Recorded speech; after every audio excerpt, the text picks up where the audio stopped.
What's cracking, everybody? Welcome back to another Kendrick Lamar review on my YouTube channel here right now. We're doing it live, or not really because I recorded this a while ago, but in any case, today we're going to be reviewing Section 80.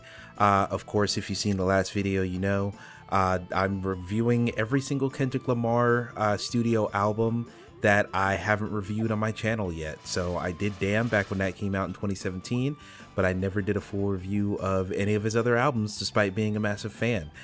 So yeah, this is me just going through his whole discography and just building up anticipation and hype on my side for this new album, Mr. Morale and the Big Steppers. So this is the second part of that, so you can go back and listen to the overly dedicated review, which has posted by now, hopefully. And now we're going to be talking about Section 80. This is the album right before I fell in love with Kendrick. He released this about a year, actually no, 2 years before Good Kid, Mad City, and Good Kid, Mad City is the album that I was introduced to Kendrick with. But Section 80 is such a good album where I feel like I would have still been a fan of Kendrick if this was the first time I heard him, because this album isn't perfect by any means. It's not like the greatest thing of all time. I'd say it's I feel like it's a slight stretch to even call it a classic, to be honest with you, because as far as it being iconic, only about half these songs are iconic, and he has a couple mediocre moments on this album, but it's very, very solid. You can definitely see a lot of the vibes that he would carry on to something like To Pimp a Butterfly or something like that are starting here. He's planting the seeds here for him to eventually pick from the fruit of that tree later. So yeah, let's go ahead and crack into it. And the first track, if you don't know, we're going to break down every single track on here. So yeah, the video is going to be longer, so prepare yourself. I apologize. It's just how I am. But in any case, we'll start with track number 1, Fuck Your Ethnicity. I think this is a pretty decent opener. I'm not gonna lie, the first time I heard this album many years ago, when I heard people talking, I was like, is this just gonna be like a whole track of just people talking? Like, how many skits are gonna be in this album? But no, it's a little bit of talking, and then they get right to the music as soon as he says, you know, the name of the song. And I like this song overall. It's kind of chill and hype at the same time, to where it kind of gets you excited for the album you're about to listen to, but it isn't like the biggest, hypest track of all time. Like, you would never play, I don't think you'd ever play a song like this in the club. It's just not the type of hype thing, but it still has a good vibe to it, and I really like it, and I think it matches the vibe of the rest of the album, because the rest of the album is very low-key, is very chill. There's not many big, crazy, exciting tracks on this album, which isn't a bad thing. It's just that's the vibe of the album. So yeah, I love that they get right to the music at the beginning. It feels very cinematic, you know. I think that skit, despite me, you know, showing a little disdain for the skit, I think that kind of like paints a more vivid picture, and it gives this kind of like I said, a cinematic vibe. I think specifically, you know, you can hear the campfire in the background. It feels like a dark, mysterious kind of spiritual thing that you're listening to, and you know, the female vocals coming through being the first thing you hear over the music kind of adds to that kind of adds to that like spiritual vibe. So I really, really like it. And also, this is when Kendrick is starting to experiment more with his voice, doing different vocal inflections, you know, laying his own voice over his own voice multiple times, a bunch of, you know, cool things he's doing with his voice, and he would not stop doing that. He's still doing it a little bit here and there. So yeah, I really, really like that this is where we can see that, if not starting, we can see him leaning into it a little bit more here. And I'd say, as far as like the lyrical content and such, like message wise, he's just, you know, he's just talking about like the strifes and struggles that people are going through. But like, as far as like actual specific bars, there aren't too many like crazy, like, oh my god, I can't believe you just pulled off that line. There's a couple good flows in there. Like, he has some good flows, but overall, I'm not really listening to this for the lyrical content. I'm more just like getting caught up with the flow, getting caught up with the vibe. And I do like the little outro he has at the end where he's like, wizard, pew, pew, pew, pew, pew, pew, pew. Like the little pew, pew sounds he makes at the end. Like, that's a little bit juvenile and silly, but I feel like it comes off as cute rather than annoying in this one. I just like that little touch. But the main issue I have with the song doesn't have too much to do with the song, because I understand what Kendrick is trying to say with the title, fuck your ethnicity. I understand he's trying to, talk about how our ethnicities keep us held back, and our differences are what keep us from working together, keep us from seeing eye to eye so often.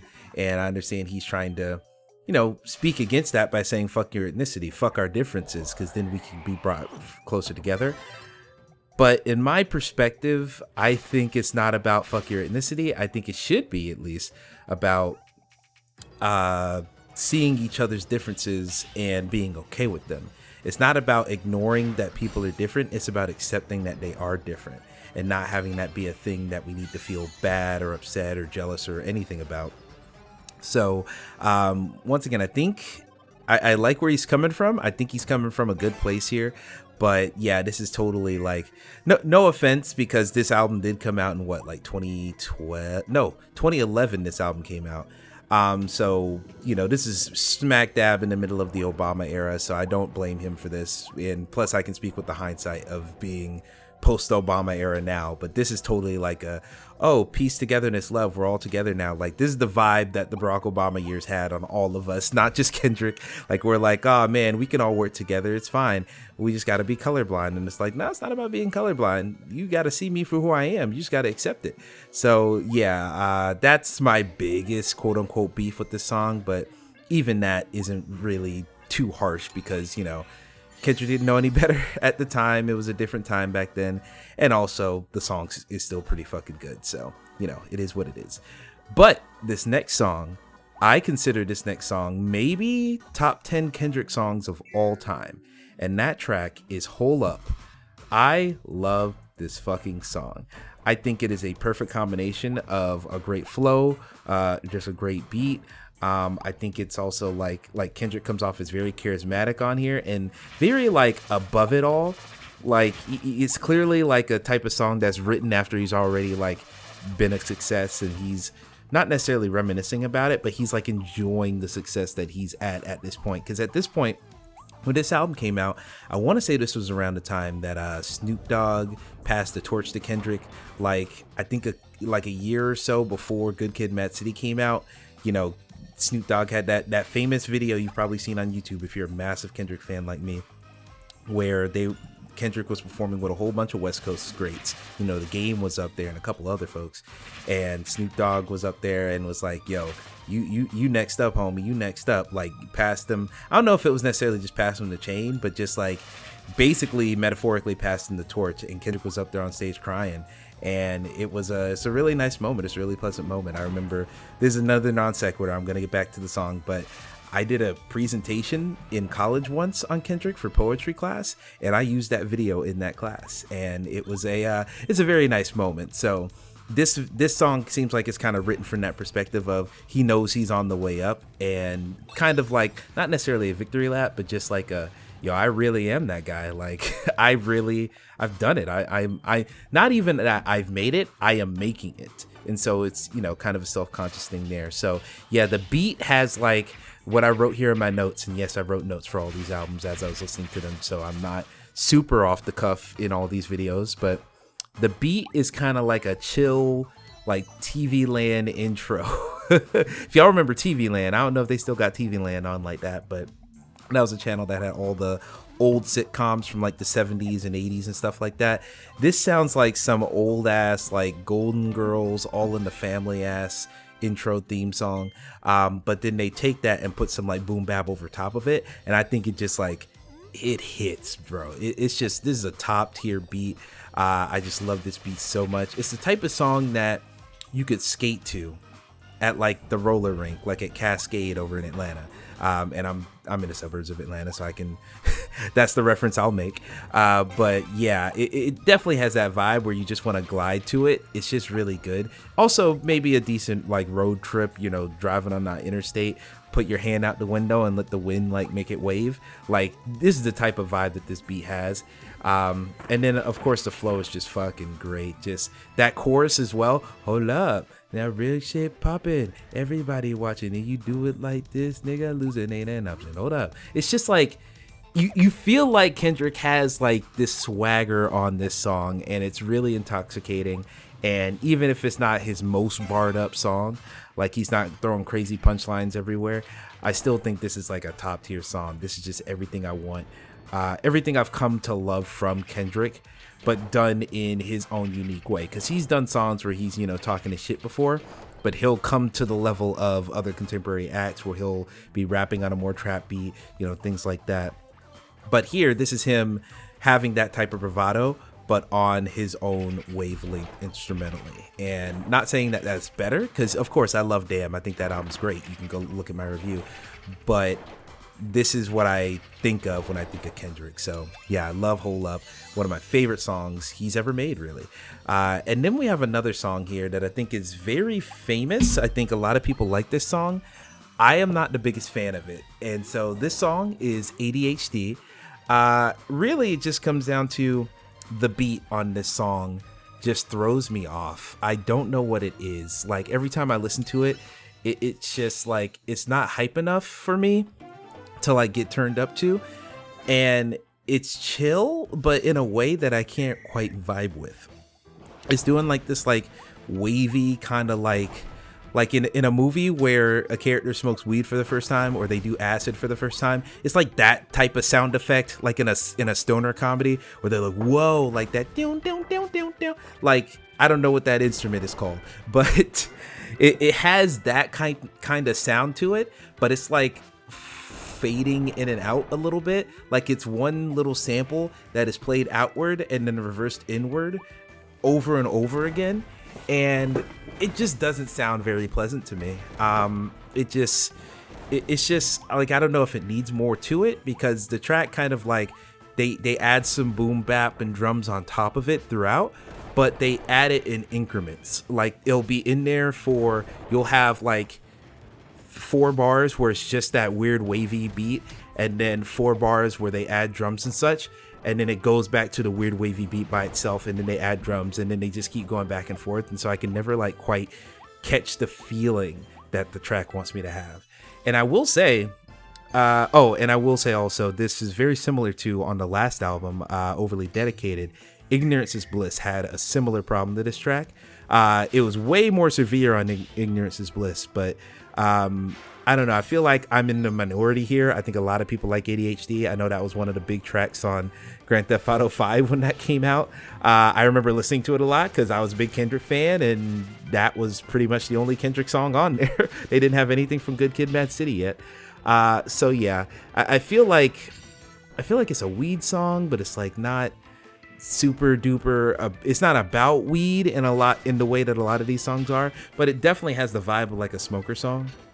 And I will say lyrically, he's on point. Like his flow is good. I like his enunciation on some of these words. Like he says something about like she looked at me and looked, like the way the hard T that he pronounced looked with. I don't know. It just tickles me. I don't think it's like some hard bar or something like that.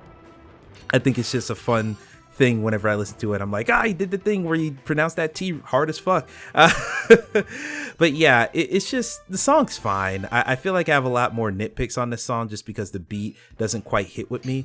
Another song I'll compare this to, and we'll get to this when we get to that album, but Good Kid, Mad City, Bitch Don't Kill My Vibe.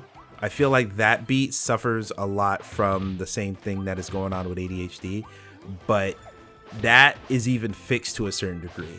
And I'll talk about that on the next, when I talk about that album. But yeah, similar problem. I'm sure we'll come back to this issue later on. But yeah, A.D.H.D, it's decent. It's fine. If it comes on, I might turn it off. But if it turns on and I've been listening to it for 30 seconds, I might just leave it on, if you know what I mean. And so from there, we hop on to the next track, No Makeup, parentheses, Her Vice. Now, this is the type of song where if it showed up on Overly Dedicated, I would call it dog shit. Like, y'all, if you've watched that video of me talking about Overly Dedicated, this is the template of song that I would just trash entirely. But Kendrick has improved in his skills a reasonable amount since the last album. So a song like this, I wouldn't call it dog shit, but it is very mediocre still. Like, it feels so much like, okay, I know Colin Monroe, I believe that's how you say his name. I do not want to get it wrong. Colin Monroe's on the track, and he's doing the chorus. Typical like Mike Posner type vibe, singing the chorus. And it does kind of have that, like, what's the rapper I used to listen to a lot? Ritz. Ritz has a song called, I think, Switching Lanes, or just Switch Lanes. And it kind of has that vibe with the, white boy crooning over the chorus. But man, it just comes off as corny. No makeup today, day. It just feels vapid in a way that I don't really appreciate. I wrote in my notes, it gives me vibes of B.O.B. Airplanes again, but also in a bad way. Because let's keep it real, especially the remix. B.O.B. Airplanes, that shit comes on. I don't have no shame about it. I'm gonna turn up. But this song feels like it's trying to chase that vibe, chase that just musical aesthetic in a way that is corny, and it doesn't feel like it matches to what Kendrick's vibe overall is. I don't like it. And also, just the subject matter of the song itself is just a little bit cringe. Just looking at my notes again, it's about girls being prettier without makeup and how they use makeup to cover up insecurities and personal issues. Because I understand on one level he's saying, like, the whole theme of the song that is implied is you're prettier without makeup. You don't need to cover your flaws. You don't need to cover your insecurities. Be your entire person, and we will love you for who you are. That comes off as like a little bit mansplaining. I ain't gonna lie to you, dog. Like, I get the message. It's fine. I get it's a positive thing you're trying to get across, but like, talking about women in this way coming from a dude just feels weird in a way where, like, even me saying this right now kind of feels weird because I'm just a straight cis dude. Like, bro, it's just like, all right, we get, like, it's just a little bit too much commentary on like how women exist for it to be like completely kosher to me. So like, yeah, it's like, oh, no makeup today. And I understand the line at the end where it's like, oh, she had a black eye, so the makeup was covering up her pains. And I think that is also kind of the point where Kendrick's like, all right, you're covering up your black eye, but if we knew about the black eye, we could get you some help or something. Like, if you're completely honest about who you are, then you can be treated the way that you need to or deserve to be treated. But even in that case, it's like, it just feels like, why Shorty got to be a victim? Like, it's just very like, there's just issues that I can point to here or there. It's a little bit messy. And then also towards the end, the whole refrain of, and you ain't got to get drunk to have fun. You ain't got to get drunk to have fun. Like, kind of preachy. Like, we talked about it a little bit on Overly Dedicated, but some of this shit comes off as corny, where he's like, I don't even smoke in that one weed song. Like, all right, buddy, we get that you don't smoke. Good for you, buddy. It's just kind of weird. Like, I know you don't have to drink to have fun. I am low-key a poster child for that. Like, whenever I'm at a party or whatever, it's not that I don't drink. I just never really feel the need to. So I often go to parties and stuff and just don't drink, and I have a good time, and I am the life of the party without it. So it is what it is. I just get comfortable, and then I'll get wild as I want to. So yeah, it just comes off as a little bit preachy. Overall, this song, a valiant effort, but it's not all the way there. It just comes off as just a little cheesy, a little corny, in all the ways that I described. So yeah, no makeup. Probably one of the weaker tracks on this album, if not the weakest track ever. But like I said, not dog shit, just mediocre in very specific ways. And from there, we'll go on to the next song, Tammy's song, Her Evils. Now, first off, I'll compliment it. I love the storytelling in this. I love how he uses the fuck those other niggas refrain a bunch of times to kind of like take that familiar phrase and like apply it to different situations. Like, fuck these other niggas because she ride for her nigga. Like, I love how he puts into different scenarios. I think that's incredible. The first thing, This beat is fucking off. I do not like this beat. Now, this isn't necessarily a dog shit beat, but this is a beat where I'm like, I don't believe Kendrick on this beat. I don't like that he's rapping over this fucking Ayo technology ass beat, this Timbaland 2005 beat. It's not good. Like, it's just so like, there's too much going on in the background. And I know he's trying to be like, it kind of gives vibes of like Alien Girl from the last album, but that beat was a little bit easier to parse. This beat is just so like muddled. It just feels like there's too much going on, especially for Kendrick. He's Mr. Chill.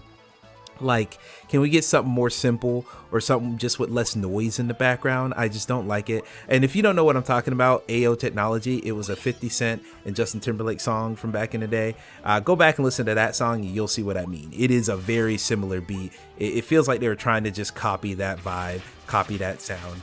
And I understand Timbaland's still a pretty good producer, but he took the fuck over around the time that this album came out, maybe a couple years before. He was taking over like mid 2000s to early 2010s, so right around this time. But yeah, fuck, it just doesn't fit with Kendrick. I just don't like him on here. I feel like Kendrick could fit on a beat like this, but this flow he's delivering, not the one for it, not the one for it. And then towards the end, I understand that he's playing a little bit because, you know, with the refrain, fuck these other niggas, because it's about a woman who's like, you know, with her man and, you know, doing all these different situations. So in one verse, she's like, fuck these other niggas because she's down for her nigga, or she'll fuck that other nigga when she's tired of her nigga, and then she'll say she start fucking bitches because she's tired of these niggas. Like, at the end, that's supposed to be a punchline. And it's interesting to see Kendrick playing with like queer stuff, because I'm not saying that Kendrick is like some queer icon or anything, and especially as a cis dude, I don't know what the fuck I can't even put that criteria on anybody. But it's interesting to see him playing with that, though it is just a punchline. It isn't like some like, oh, it's a big twist, her sexuality was more broad than you assumed. Nah, it's kind of just like a fun little like, oh, it's a fun twist. And it's just a little bit cheap. But then again, this album came out 2011, pretty different time back then, so I can only be so, you know, critical of it, I suppose. And plus, look at what Kendrick went on to do in the future. Not saying he's become a queer icon or anything, but he stopped making punchlines and stuff like that and gone on to do a bunch of other stuff. So, you know, good for him. Then the next song we have after this, we have Chapter 6. This song, pretty much all of the Chapter songs throughout this entire album are a little bit like, all right, what are we doing here? So first off, I love the beat on this. It has a very like sway back and forth. Like, you want to talk about a smoking song? This beat is the type of beat you would smoke to. I could easily see, like, in a movie specifically, because hey, as someone who doesn't really smoke, how many sessions have I been in, god damn it? But like, I could easily see shit being passed around while this is playing in the background, and like the we pray we make it to 21, yeah. Like, it's just a very, like, I love the vibe of this song. I love that early refrain with the make it to 21 thing. Taps into the fatalism of growing up black in the hood, or honestly just black in America in general, if you want to generalize it that far. But I feel like I understand that the skits are here to kind of like keep us up to date with the narrative of the overall album.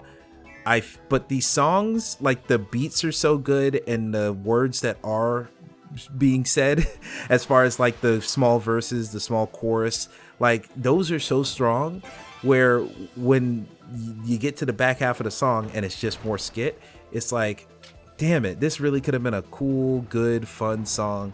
It feels like they had the idea for the chorus and then didn't have the bars to fill it out, so they would just fill it in with some more narrative, some more talking of the whole framework the album's built around. And maybe I would feel less salty about that if the framework the album was built around was stronger, was more cohesive, was more easy to figure out.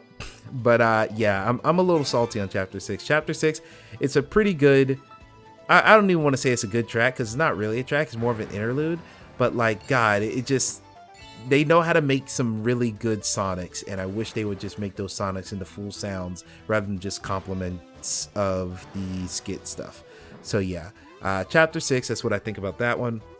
Next we have another classic Kendrick song. I don't know if I would call this top 10 of all Kendrick, but I would probably say it's up there. Probably top 25 maybe. I like this song a lot is the point I'm trying to get across. This song is called Ronald Reagan Era, and it gets, I wrote this here because often I'll say in a lot of these music reviews, there's a bunch of them on my channel, you can check through them. Sometimes a song will give me reminiscing vibes, where it's like you're looking back fondly at all the memories and you're thinking about all this stuff. This doesn't give vibes of that. This gives flashback vibes. And the difference I mean is reminiscing kind of takes place in your head and you're looking back at things with the rose tinted glasses of hindsight, of memory, of fondness. Flashback is like we are back in the moment. We are there in person, live and direct. This isn't someone looking back at it. This isn't someone thinking about it in the past. We are in the past. Like, and I wrote in my notes here also, I could imagine the music video of this song having a lot of film grain. Like, this song just feels like a rap song that was made in the 70s, and not necessarily lyrically, like he's not necessarily making references to like Woodstock or whatever the fuck, but like it just has that vibe. Like, it just goes hard like a really old like rap song. Like, it has that boom bappy feeling of early hip hop, but the sample that they use underneath just gives it that, like, honestly, it is called Ronald Reagan Era. It gives it like a air of something you would play over Ronald Reagan footage in a documentary, and it just hits that way, and I really like it. I think it's a really good dichotomy with Kendrick's flow and vibe here. And I love the chorus, you know, Compton Pie rules ain't nothing to fuck with, but they fucking with me, and bitch, I love it. Whoop-de-whoop, whoop-de-whoop, whoop. Oh man, it just like flows eloquently. It's just so exquisite the way that he just puts all this shit together. You know, the whoop-de-whoop just hits every time. And the bars are hitting every now and then. Like, as far as like, oh man, does he have clever lines? Like, I like the whole hopping out the whip with calendars because your date coming. Like, that's cute. Like, I'm not saying that's the hardest bar of all time, but I remember every now and then I'll hear that bar and I'm like, like just a little scrunch up face, just a little bit. So yeah, he's got some good lines in here. This is another song where I don't think, I said earlier you could skate to, what was it? Hold Up is a song that you could skate to at the roller rink. I don't feel like Ronald Reagan is a song you could skate to, but it's definitely a song you could ride to. And specifically, when I hear this song, I think of Thelma and Louise, the Susan Sarandon and Gina Davis movie from back in the day. I think about that movie specifically. I guarantee you, if this song existed, they would have been playing that in the car and listening to it as they drove off the cliff. Like, it just has that vibe to it. I because it just sounds old in a way that's very intriguing to me. And like I said, he's not going super duper lyrical miracle here, but it's just a really solid song all around. One of my favorite tracks of his entire discography. And yeah, Ronald Reagan Era, good fucking track. From there, we'll slide on to the next song here. Poor Man's Dreams, parentheses, his vice. This song isn't the greatest thing. Actually, here's what I'm gonna do, because like I wrote these notes last night. Let me listen to the song real quick and come back. Give me just a second. Okay, I listened to the song again and I knew what this song was. I don't know why I forgot, but yeah, this song, I agree with all the notes that I wrote here. It's pretty filler to me. Like I said, this song just feels, it's mellow, but in a monotone way where there's not too much flair to it. It's pretty much just, this beat is one way the entire time, doesn't vary much, and Kendrick's flow isn't super dynamic the entire time. Doesn't feel like it's trying to carry anything too much. I will say he has one thing on here where he's like, my simplest shit be more pivotal. Like, I like that line. I think that's pretty cool. I am listening to the right one, right? I hope I'm not. Okay, yeah, Poor Man's Dreams. Yeah, that's the one I listened to. But yeah, this song is fine. Nothing about it is bad. Nothing about it sucks entirely, but nothing about it like brings it to like the heights of like a top tier Kendrick song. It's it's just smooth. Like I feel like it just rolls off your back like water on a duck's back. I say water wrong. I know I say it very weirdly. But GLC is featured on here. I know GLC is featured on the bridge, and he's also pretty lengthily featured at the end for like a little kind of spoken word outro type thing. It's fine. I think he brings a little bit more swagger and personality to the track, but he alone cannot save this song from just being fine to me. I wish I had more to say about it. It's just fine. I don't even have too many horrible things to say. I think the choruses are good, and I like how he pitches to the chorus at the end of each verse, but I don't know, this song's fine. That's all I got to say about it. And then we go on to the next track here, Chapter 10. Beat, I like the beat here. The beat kind of sounds like you're running out of breath in an underwater level in an NES game. It just has like a very like doom doom doom doom doom, like it's intense. It feels like it's trying to put up the pressure, and the flow from Kendrick goes crazy on this one, but he is only rapping straight up for like maybe 12 seconds. It is the shortest verse he has ever put out, possibly. Like, it is just nothing. And like, I understand it, this is another song where it's meant to like play into the skit, but like that little snippet of a full song that you heard at the beginning makes you so excited for what that could be, and then you just get so heartbroken when, you know, the narrator that's talking throughout this whole album speaks again. It's like, god damn it, we could have had something real special if you just let this song continue. And once again, it just feels like the last chapter. I think chapter 6 was it. I think it just feels like they had a good instrumentation, they had a good idea for a chorus, and then they ran out of bars. Like, they didn't have anything to fill it. In this case, I don't even feel like they had a great idea for a chorus, because the chorus here is just like, you know, saying the same phrase over and over again, and it's like, that's just so minimal of a musical thing to even put. So don't really like it. But yeah, chapter 10, it's fine. It's like I said about the narrative earlier, it feels like, what is the narrative? You know, it's too ethereal. It's hard to grasp that main concept, that main idea. And yeah, I would have loved to see him rap over this song in its entirety or something. So yeah, it just feels a little bit too bare bones. Then after that, we have the next track, which is called Keisha's Son, Her Pain. This song, I like this song overall. It's featuring Astrobot. It's really like, I don't know how you pronounce his name. I'm gonna say Astrobot. It's like ASHTRO bot.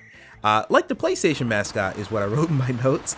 Shout out to Astrobot Rescue Mission, one of the greatest games on PlayStation. Also Playroom on PS5 is really good as well. Basically, what I like about this song, it's a storytelling masterpiece. I think Kendrick is telling a very cool story here. Or not even that the story itself is cool, but I think he's telling it very well. You know, he's connecting all the lines very, very expertly, I would say. This song gives heavy Runaway Love vibes. If you remember Runaway Love by Ludacris featuring Mary J. Blige, this feels like that type of song. And I love how at the end of every verse, he's talking about, like, you know, Rosa Parks doesn't get factored in when she's trying to make money in the backseat of the bus. Like, just, it's talking about this young lady who's, you know, seeing a bunch of men in the backseat of the bus. And, you know, at first it's just some dude, and then it goes to the police, and then it leads to her. You find out that she's like trying to escape a broken home, and that it's like a whole lot more complicated than just her enjoying it, because she might not even be enjoying it. She's forced into it because, you know, this is how she has to pay the bills.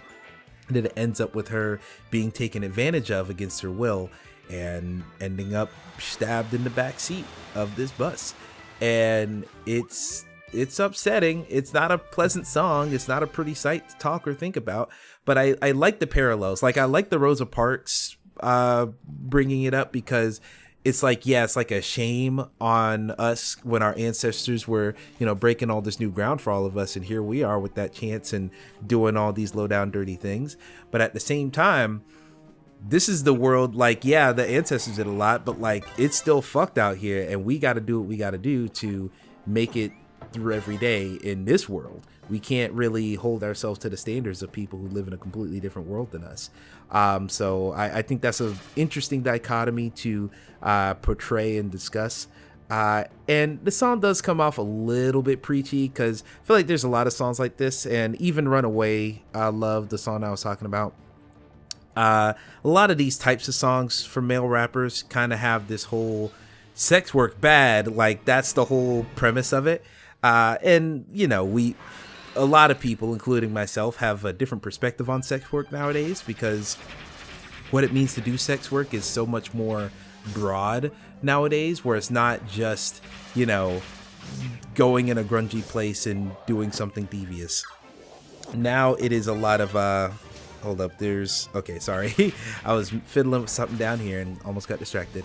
But it's, you know, there's the OnlyFans grind, there's, you know, people doing a bunch of stuff on the internet, and now you don't necessarily have to go to the shadiest places to advertise. You can, you know, find clients in very clean, sanitary ways. Like, sex work means a lot more than it did back when the song was made. But I think, especially in hindsight, it helps to not portray sex work as this thing that can get you killed all the time. It can be a legitimate career for some people. It can be a job that people love, like men and women. You know, do that stuff, and you know, it's time of their life, and they're making a living doing it. So I think it's a little bit harmful to have this portrayal of sex work be the default in so many rap songs. So I just wanted to point that out. I'm not sitting here like I'm gonna like, you know, I'm the new mascot for this shit, because hey, I've had sex once. Like, I am even less qualified to talk about this. Actually, I'm more qualified to talk about this than the smoking thing, at least. But like, I don't know, I just wanted to point that out. That's definitely something I thought of while listening to this track. And then the last thing I wanted to mention, why would you let your little sister listen to this song, dude? Like, what the fuck is up with you? Like, at the end, he's like, oh, I got my 9-year-old sister to listen to this song as soon as I wrote it. And I'm like, buddy, you do not let your little sister listen to a song. This is gonna traumatize her. Wait till she's like at least 13. Like, I understand that, you know, men out here are savages and they're sexualizing women as early as fucking possible. But like, God, how long are we gonna let them just be a kid without having to worry about that shit? It's a little scary, it's a little concerning, and you know, it's not like Kendrick was at the age where he would have his first kid yet. So maybe this is just, you know, him being young and the flawed thinking of like, oh, I gotta protect the children. It's like, maybe you're close to a kid yourself at this point. So I mean, homeboy was like early 20s at this point, so you know, just wanted to point that out. I thought that was fucking wild when I heard that. And then after that song, we have another song, another classic, I would say. Probably a top... Okay, I don't know if I could get away with saying this is top 10. If it's top 10, because I know there's so many Kendrick songs I would say are top 10, this would be like a number 10 if it was top 10. It's definitely not lower echelon, but I still think this is a classic. This song is Rigor Mortis. Rigor Mortis is one of those songs where it's like, it's... You want to talk about some Eminem bullshit, some like lyrical miracle bullshit, this is the song for you. I love this song. This is just Kendrick kind of spazzing, going crazy, showing his lyrical ability off, because I feel like in a lot of these songs on Section 80 and Overly Dedicated, and probably in a lot of his mixtapes too, he doesn't have too many opportunities to spaz out, and this is an opportunity for him to spaz out, because I feel like he has a lot more chill music. And he's spazzing out here, but I love that the instrumentation lets him spaz out in his own unique way. So yeah, the flow is crazy, but this jazzy beat is what makes the song sing. It comes off, it makes it come off as like not a jazz performance. It doesn't sound like a live show or something like that. But because you're invoking jazz through the instrumentation, we're already thinking in a jazz mindset. And the whole thing about jazz is that it's so improvisational. It is about catching the vibe and catching the flow of the music and letting it go through your body, and you channel it through your instrument. Because of that, it kind of gives this whole song a kind of like cypher feeling, like in a kind of a strange way, where if you get into a cypher, you're trying to catch the vibe as well. You're trying to catch the flow so that you can channel that flow through your words and through your punchlines and through your bars. And so with him using jazz like that, and with him just kind of like spazzing lyrical miracle over it, it's kind of like a really nice merger of both of these vibes into one like I don't know, hyper flow grenade. It just feels really good. It's just like you can feel the improvisational spirit come through in this song, and I really, really like that about it. Yes, I can listen to a bunch of songs where people are just snapping, people are just spazzing, but like you can listen to fucking Speed'em from what's his name, Tech-9. You can listen to some Tech-9 shit.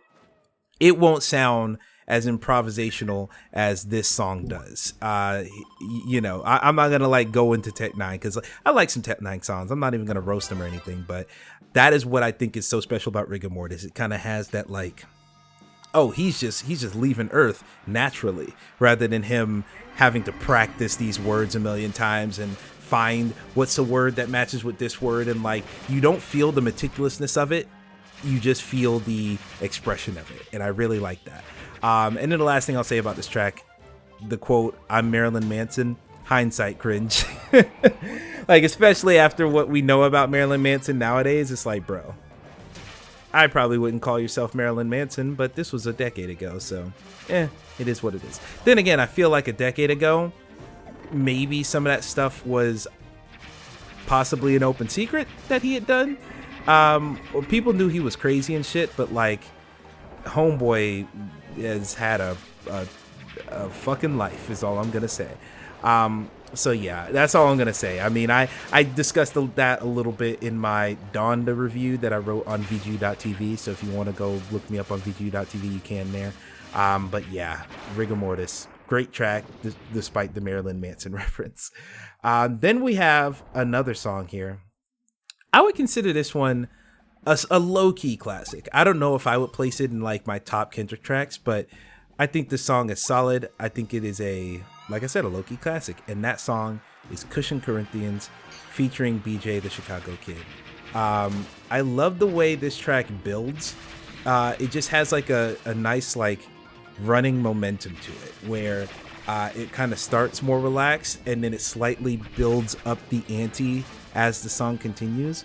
Now it doesn't like explode at any point, but it kind of like keeps a steady pace in it that kind of like engrosses you to Kendrick's flow a lot. And I think the instrumentation on here, while still pretty chill and laid back, it is still intense in a way that I think matches Kendrick's delivery on here. So yeah, his flow is great here. Minimal beat compliment. I'm reading my notes. Compliments it rather than overpowers it.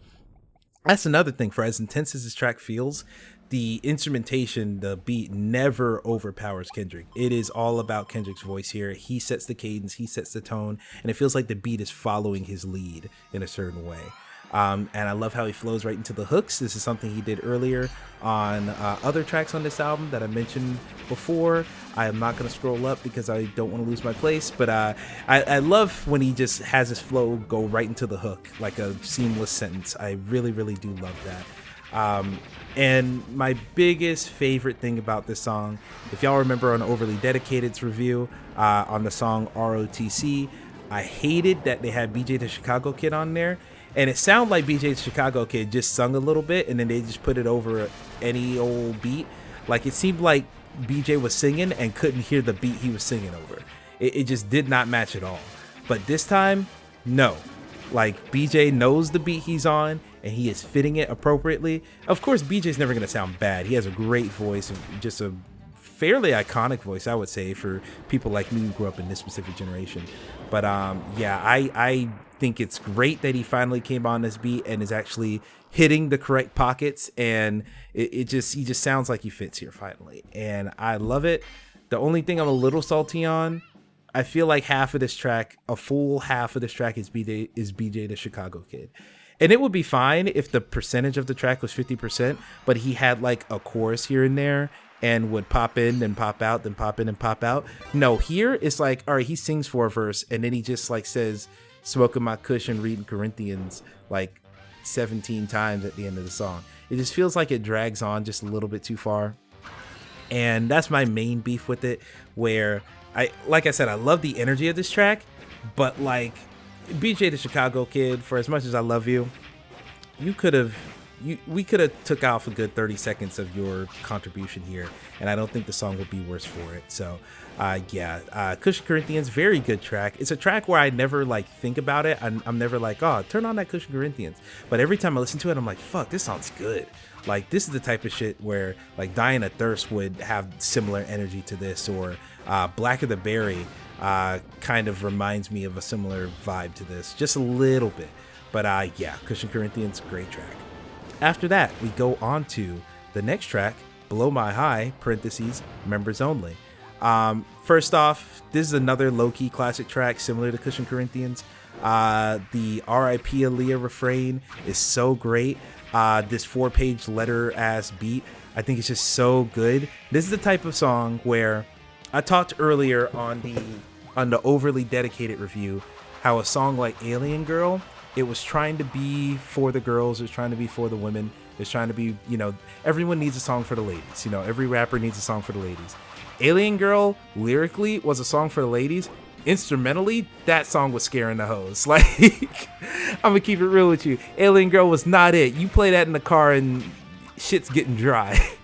But Blow My High, this is a song where it can work as a weed song that you can easily catch the vibe with. I could easily catch the vibe with, but I could easily hear this playing at a kickback, at a party. I can imagine like you locking eyes with a girl across the room, and like this song's playing and she's like dancing while locking eyes. Like, the thing. You've seen it in music videos and movies a million times. Like, this is the song that could be playing during that moment. And because I can so easily picture that, it makes me like the track a whole lot more. I think this track is immaculate. I don't think I don't think the bars are like fucking crazy in this song, but I think his flow is on point. I think his cadence, his tone of voice, I think everything matches for this song pretty much perfectly. I think it's just a very immaculate vibe. It's just a vibe that I find myself wanting to get swept up in, and I just think it's really good. So yeah, Blow My High is great. Oh, and of course, well, I don't think this is how do I say it? I don't think this is necessarily meant to be an explosive part, but for me, well, I think the song is good the entire time. When they had it at the end where they have the I'm writing you a 4-page letter, oh my god, that is like a climax of just emotion for me, where like the entire time I'm enjoying the song and then they go that, and I didn't even realize I wanted an escalation, but it escalates, and I love that, and it's a very satisfying climax to the end of the song. So yeah, I think this track is immaculate. I love it a lot. Once again, I don't know, this is one of those things where I say, oh, is it a top 10 Kendrick track? It's only not a top 10 Kendrick track because there's so many great Kendrick tracks. But yeah, I love this track a whole lot. So yeah, from there, we'll go on to the next track, Ab-Soul's Outro. Let's talk about this song real quick. Sorry, I had to answer a message there. Apologies. But yeah, back to this, Ab-Soul's Outro. This one, similar to the opening of Overly Dedicated, that first track on that album, this song also gives like a live performance kind of jazz club type vibe. And it's a little bit weird to open up a song like this when it's the penultimate track, like there's only one more track after this. But I ultimately think it matches pretty well. I think this is trying to be like a kind of like a pre-climax. Like, I'm trying to figure out how, like in the hero's journey where this is the fall right before the rise, like this is right before you get the triumphant return to power. This is kind of like the right after the fall, I'm about to get to the top, and I know that I'm about to get to the top, so it's like the self-actualization of the journey. This is what this song feels like, where Ab-Soul, first off, Ab-Soul is snapping on the first half of this track. He is really, really spitting here. A lot of bars here. I like his Obama line where he's like, you can't vote for skin, you gotta vote for the better man. Like, I understand, like, back in that time, it was super controversial if you said anything against Barack Obama at all. Like, of course now, we can look back and be like, drone strikes. And he set up the conditions for Trump to come through. All that shit. But like, back then, it was like, it's Obama or nothing. If you're not behind him, then what the fuck are you doing? And I totally get that. But like, because like, here's the thing. I was very young back then. I couldn't vote until my first election was, when did I turn 18? I don't know. 13 is when I got out of college. So my first election was probably my first presidential election was Trump and Clinton. That's correct. God damn it. That sucks. No wonder I'm so jaded now. But in any case, yeah, so like back then it was really, crazy to have Ab-Soul say something like that. Even though, if anybody sat there and thought about it, it's like he didn't really say anything crazy. He wasn't saying like fuck Obama. It's just like, you got to vote for the better man.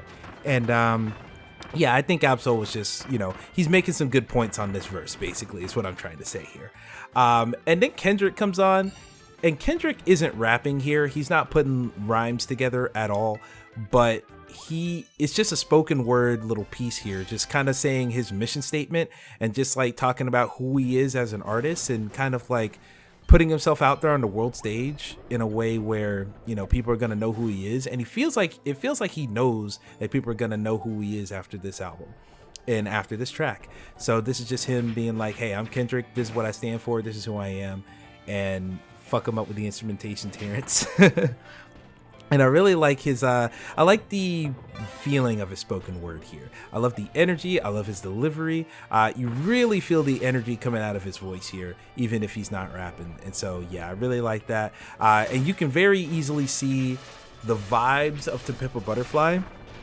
You can see those vibes being planted all around this album, but this track more than most, I feel like you could trace a lot of the To Pimp a Butterfly stuff to this track right here, where it's the jazziness, it's the performativeness, it feels cinematic in the way where you can close your eyes and picture them on the stage with the spotlight. Like it just has that vibe, and it has like it kind of reminds me a little bit of a Spike Lee as well. Like I can just imagine this track being on a Spike Lee joint in some respect, in the same way where some of the songs on To Pimp a Butterfly, I could just imagine that with like a Spike Lee flair with some Spike Lee visuals. Like it just hits in that same way. So yeah, I really like this song. The thing I'll say, very long musical outro. Don't love that. And then you still have more skit at the end of the song as well. It feels like Ab-Soul was rapping for like 90 seconds. Kendrick gets on here for a spoken word for 60 seconds. And then the musical outro is 2 minutes, it feels like. And then you still have a skit at the end. It just feels like it kind of like loses momentum there a little bit, where I understand they probably think, oh, this is so impactful. Let's let the music ride out for a long time before we go back to the narrative. As someone who's listened to this album a bunch of times, it don't hit the same after a couple listens. So, I don't really love that. And, same problems I have with the narrative of all the skits, of course. I still don't know what the narrative is. It feels like it's just someone talking to a group of people or whatever. But like, that's not much of a narrative. That's just a framing device. And it's not the most compelling framing device, especially as we get on to the next album and the one after that. So, yeah, Ab-Soul's outro, good song. I like it a lot, but it definitely... It peaks early on and then just goes downhill from there. But the final song on here is High Power. This one is, I don't know if this is a classic song. And when I say classic, I'm not saying that I consider it to be a classic, because ultimately this isn't a song I think about a lot. But I feel like a lot of people consider this song to be up there. A lot of people like this song, I think. But in any case, I think this track is just fine. This is similar to what was the other filler track that I just didn't really care about or care for? Poe Man's Dreams. This feels like Poe Man's Dreams, and it sucks to have a track that is just fine that feels like filler to end the album. I feel like that is such a limp closer track for this album, where I feel like every album, if you want to have a great album, you have to have something profound and thought-provoking that's going to leave you thinking for a while, like at the end of To Pimp a Butterfly with Mortal Man. Or you need to have a really good like post-credits song, like Good Kid, Mad City. Compton, that was a great that's like a triumphant, like big banger song. Like you need one of those two things to end an album if you want it to be great, or at least in my experience, those are my favorite albums have ended in those ways. So yeah, it just sucks to have High Power go out on kind of a limp note. Now the song isn't bad. I think it's pretty good, but it's just not as grand as I would like for it to fit that criteria. And it's not as, if it's trying to be chill, then it's just poorly placed for a chill track. So, you know, I feel like it's trying to have like the after credits type song of like I said it on the last video, I'll say it again. Lemonade from Beyonce, Formation at the end. That was like, you can imagine the credits scrolling on the whole movie with that song playing. I feel like this song is trying to be that, but it's not hype enough to pull that off. And I love his intense delivery on this track. Like, I think Kendrick is rapping with a lot of energy, but the beat is not matching his energy really at all. I will say I do like the whole, how y'all think y'all say I joined the Illuminati. Last time I checked, that was the biggest racist party. Like, all right, that's cute, because, you know, people always like to be like, you up now? Oh, you must be in the Illuminati, like trying to dismiss your success. But at the same time, there's plenty of people, Illuminati or otherwise. A black man, if they lack integrity, they will sell their soul to get up in life. That is not uncommon. So, you know, I don't want to call that, I don't want to just take that as like a universal thing where it's like, oh, they're racist, they wouldn't accept me. Nah, if you lose enough of your humanity, if you lose enough of what makes you a black man, they'll accept you. It just depends. If you want to coon it up, then they'll be glad to take you, I'm sure. So yeah, there it is on that one. And I do like the female refrain towards the end where they're like, we fight the system day and night. Like, I like that a lot too. And so they kind of help make it feel a little bit more grand towards the end, but by the end of the song, it's like, all right, it's already like, I already wasn't excited and invigorated the entire track. Trying to pull it out at the end just doesn't make it hit as hard, in my opinion. So overall, I really like the song in general. I think it's a good song about rebellion, but if it's going to be a song about like youth and rebellion and stuff like that, it needs to be as exciting as that topic is. Like, when I think about songs about rebellion, I don't think about a song that is this mellow. I think about some shit like, we're the kids in America, oh. Like, I'm not saying it needed to sound like that. I'm just thinking about Jimmy Neutron Boy Genius, the feature film right now. But like, I'm thinking about like some shit that goes ham. Some shit that, not necessarily that even you can dance to, but some shit that has energy to it, bro. Like something that you could either something that makes you want to get up out on the streets. Like, High Power is just like, the world is fucked up and we need to fight the system. Like, that's a rallying cry, but it's been whispered. And so it doesn't invoke you to be like, oh fuck, we gotta do something now. It's just like, hey man, shit's fucked up, we should do something about it. Like, that's just not gonna invigorate people in the same way. So I respect the attempt, but tonally this song is just a little bit of a mess. It's just not quite as it's not having the desired effect, I think. So yeah, it's a decent track. I just don't think it should have ended the album. And if it's going to be about the subject matter that it is about, I would prefer for it to just be a different type of track, which would also fit better as an ending track. So it is what it is there. And with that, we have talked about the entirety of Section 80. Overall, like I said at the top of this thing, if this was my first Kendrick album, I would have definitely come back for more. I definitely would have been interested enough to listen to Good Kid, Mad City and, you know, continue my fandom on and on. Still, this is not perfect. Like we talked about, you know, songs like High Power, all of the little skit things here. Like, there are issues that I have with this album, but it is a pretty big improvement from Overly Dedicated. And, you know, you could definitely see some seeds of his later albums and later songs and later vibes and aesthetics. You can see those seeds being planted on here in a really cool way. Overall, I would say this album, I don't know what I gave Overly Dedicated, and plus this isn't necessarily about like letter number reviews or whatever. I'm not sure what I gave Overly Dedicated. I feel like I would consider Overly Dedicated like a good 6 out of 10 or so. This I would consider like a 7.5 to 8. Like, this is a very good album. There's just a couple of nitpicks here, a couple of like, I don't know why you did that there, a couple of this is too corny here, and it just brings it down just a little bit. But this is a very solid outing, and I could easily see how people heard this album and said, oh, this guy has potential, and then Good Kid, Mad City said, it ain't potential anymore. It's out there now. So yeah, Section 80, great album. Glad that I listened to it again. It was fun going back to it. So yeah, it's a good one. So the next video that we got coming up later on is going to be for Good Kid, Mad City, and I'll tell you right now, I will be doing the deluxe version of that album because that is the version that I listen to the most.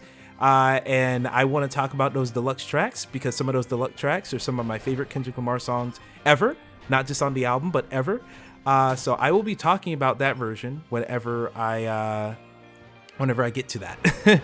I'm probably, after I record this podcast, because literally I'm late for a podcast recording, but after I record that podcast, I'm probably going to listen to Good Kid, Mad City, write my notes on that, and then record the audio for that tomorrow sometime. But yeah, that's all I got to say about Section 80. Hopefully you guys are enjoying these Kendrick videos. Can't wait to keep doing them until we get to the big one, Mr. Morale and the Big Steppers, which, as I said on the overly dedicated video, but Mr. Morale and the Big Steppers, I'm going to be doing a written review of that on VGU.TV whenever that drops. So look out for that. That will be a written review. Will I come back on here and do a YouTube thing as well?